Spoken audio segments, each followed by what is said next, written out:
Hello viewers, आज हम समझेंगे कुछ वर्ड्स के बारे में, जैसे कि संसद, लोकसभा, राज्यसभा, कार्यपालिका, न्यायपालिका और विधानसभा।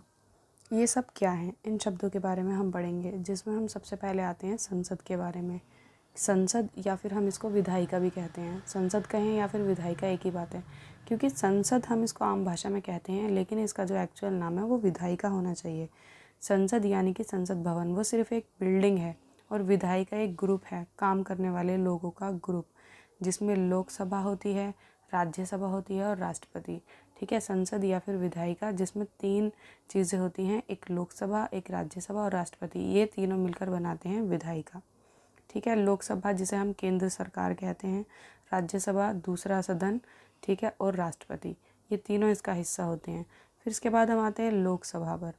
लोकसभा में कौन कौन होता है, अभी हमने पढ़ा ना, संसद के 2 सदन होते हैं, लोकसभा और राज्यसभा, और एक राष्ट्रपति होता है। ठीक है, तो उसमें से एक होता है ना लोकसभा। तो लोकसभा में सांसद होते हैं, जिन्हें हम आम भाषा में एमपी कहते हैं, और प्रधानमंत्री। ठीक है, सांसद की जो सीट होती है वो 545 हैं फ़िलहाल, और जिन्हें जनता के द्वारा चुना जाता है, मतलब हम वोट करके खुद चुनते हैं, और प्लस प्रधानमंत्री, उसको हम कहते हैं लोकसभा।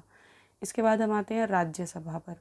राज्यसभा में 245 सदस्य होते हैं, लेकिन इसका जो निर्वाचन है वो जनता द्वारा नहीं होता, मतलब जनता नहीं चुनती। कौन चुनता है? जितने भी विधायक होते हैं वो सभी आपस में चुनते हैं कि राज्यसभा के मेंबर्स कौन होंगे। अगर हम कहें कि लोकसभा और राज्यसभा में कौन ज़्यादा इम्पोर्टेंट है, तो ऐसा कुछ नहीं है।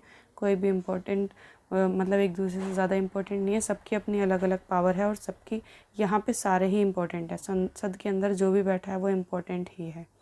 ठीक है, इसके बाद हम आते हैं कार्यपालिका पर। कार्यपालिका किसे कहेंगे?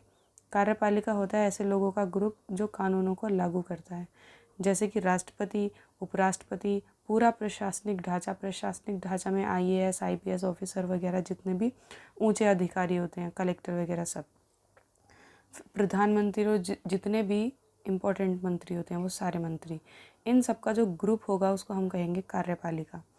यानी कि सारे इम्पोर्टेंट मंत्री इस ग्रुप के अंदर आते हैं और वो सब मिलकर कानून लागू करते हैं, कानून लागू करने का काम करते हैं, और जिन जिन का ये काम होता है उन सबको हम कहेंगे कार्यपालिका। ठीक है, उसके बाद आते हैं न्यायपालिका। न्यायपालिका क्या होती है? न्यायपालिका मतलब कोर्ट की बात हो रही है यहाँ पे जितने भी होंगे court, supreme court, high court, district court, ठीक है, 30 हज़ारी कोर्ट, ये कोर्ट वो कोर्ट, जितने भी कोर्ट हैं सब एक दूसरे से जुड़े हुए हैं, ऊपर से नीचे, नीचे से ऊपर। ठीक है, तो जितने भी कोर्ट हैं वो सब हमारी न्यायपालिका के अंतर्गत आते हैं।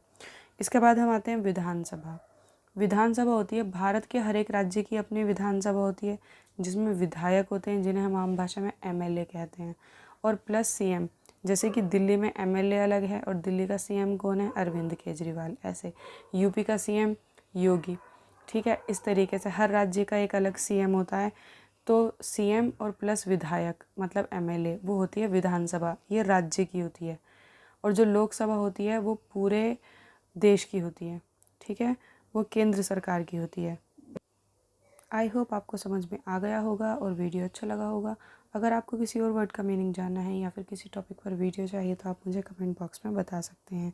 मिलते हैं नेक्स्ट वीडियो में। Bye guys.